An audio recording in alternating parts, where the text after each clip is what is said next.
Good Thursday morning, everyone, here with the latest on Hurricane Delta. As of the 11 a.m. advisory, still a Category 2 storm. Starting to strengthen, though, now with winds of 105 miles per hour, gusting as high as 125, taking up a huge portion of the Gulf of Mexico, really a large system.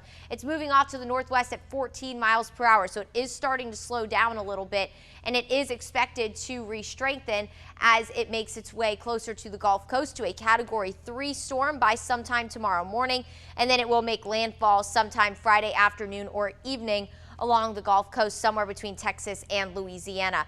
It will quickly fall apart as it makes its way inland, so once these systems make their way onshore, there's nothing else to fuel them, so they will quickly fall apart, and that is reflected here by the National Hurricane Center's forecast.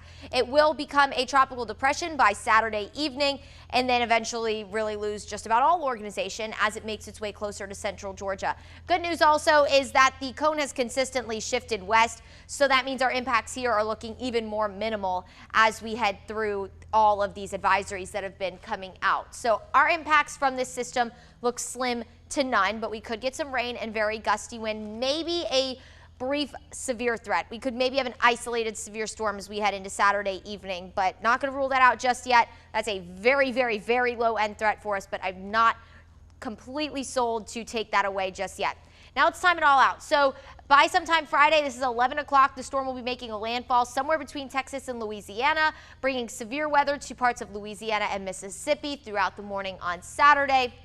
And then for us here at home, it's going to start to bring us rain. Maybe by Friday night, we could see a few showers, but what you'll notice most on Friday is one, the cloud cover, and two, the breezy conditions that will build in by Friday afternoon and evening. So any kind of Friday night football games shouldn't be half bad, just very windy. And then off and on rain will be possible. Maybe a few storms again for Saturday afternoon and evening. Could have an isolated strong storm, but again, that's not an overwhelming threat by any stretch of the imagination for us. What we'll notice most is the wind and the rain, and I'll take you through those values in just a second.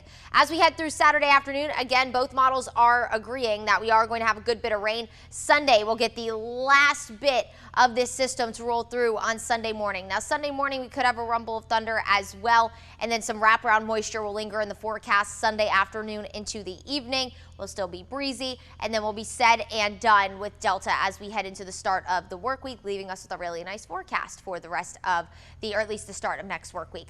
Wind gust wise, very gusty along the coast, even inland as far as Lafayette, expecting to see wind gusts upwards of 80 miles per hour. And for us here at home, by Friday, we could start to see 15 to 20 mile per hour wind gusts, isolated gusts as high as 25. Now, the center of circulation is about here. The closer to it you are, which would be our westernmost counties, expect the higher wind gust values. The general consensus will be, again, 15 to 20, but we'll get those isolated gusts as high as 25 for both Saturday afternoon and also Sunday afternoon. Most of us, though, again, will be somewhere in that 15 to 20 range, maybe a little bit higher. You could see gusting as high as 22 by Sunday afternoon for a lot of spots. Either way, expect breezy conditions. Nothing that would be considered damaging for us, though.